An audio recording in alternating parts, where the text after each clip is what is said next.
Hello and welcome to Talking About Scottish Property, and today we are talking about Scottish property with Charlie Innes, the one and only Charlie Innes, who is Head of Business Development at Glenham Property. He is a social media icon, in the groups that is, and a landlord in your own right. And for Glenham, you help property investors build portfolios and find buy-to-let investments of different types. Is that about right, Charlie?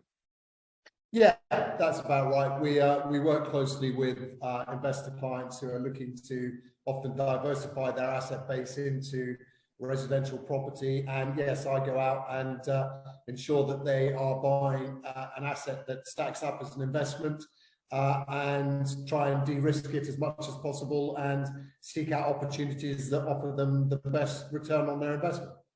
Good. So you are maybe one of the best people to ask right now how you felt when you heard the announcement recently that ADS was going to be increased from 4% to 6%. So how did you feel, and what impact do you think that will have on the buy-to-let market?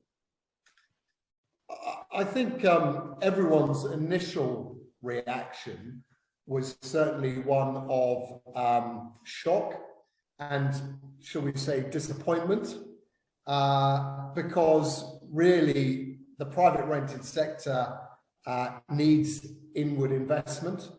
I think a lot of landlords currently are feeling somewhat punch drunk as a result of not just this change to taxation, but also other legislation that has been brought in over the course of 2022, primarily the Emergency Tenants Act, which brings in rent control and a moratorium on evictions. So I think a lot of landlords are feeling that we're, shall we say, a sector that is unattractive to politicians. Is that the right way of putting it? So that was probably the initial reaction.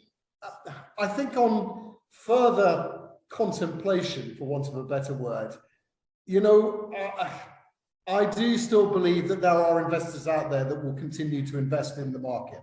I really do. The market remains incredibly strong. And in fact, we are seeing a significant demand-supply imbalance. Tenants are struggling to find somewhere to live. We're at the front end of this at Glenham.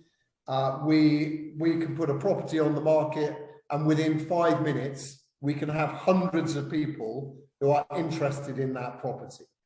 So I understand the reasoning behind a lot of this legislation, but is the legislation hurting the very people that it is aimed to protect? And that means the tenants. And if the tenants don't have anywhere to live, then there is a critical problem that I think may well come back to bite at some point. It does feel that way, Charlie, isn't it? The more the Scottish Government try to help out the tenants, the more there's a sort of unintended consequences of their actions that are harming the tenants by reducing the stock available to them. Without, I always get slightly frustrated by the Scottish Government's long-term policy over this, because it seems to be that they're looking to reduce the amount of properties available to tenants without actually coming up with, well, what are the alternatives out there? What are they going to replace these lost properties with? Where are these tenants going to live and stay?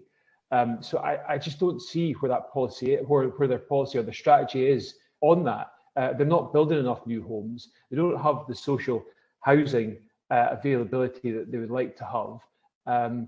And the sort of build to rent sector seems to be sort of slightly spooked by the Scottish Government's policies this year, and whether, you know, these developments that were on the table, whether they're still going to sort of move forward. I suspect they might, but it's whether they move forward if there's continued tinkering by the Scottish Government on these on the legislation. But that takes us away from our ADS chat, because, you know, do you know how much, I did a bit of research, unlike me, but I did a bit of research before jumping on this meeting. Do you know how much income the Scottish Government generated in November for ADS? And this will need to be the last question, unfortunately, due to time constraints. Yeah, so I'll be quick. It was 19.3 million that they raised in November for ADS. So they're generating a lot of income, and that, you know, on an average. Ross, in the scheme of things, £19 million is not a lot of money. No, Scheme of things. Yeah, no, I I'd like to know understand how that compares to previous years, and if there's a downturn in the number of purchases, then there will be less income in tax for the Scottish Government, obviously. Well, I'm sorry to wrap it up, because we could talk for hours about all sorts of different things, especially the additional dwelling supplement. But we hope that's been of interest to you guys watching / listening. We're keen to hear your own thoughts on ADS, the increase in ADS recently from 4% to 6%. And this is actually part one of 3 questions that we're putting to Charlie. So hopefully you'll be able to tune in for the next one. And thank you very much for watching and listening. Bye now. Bye-bye.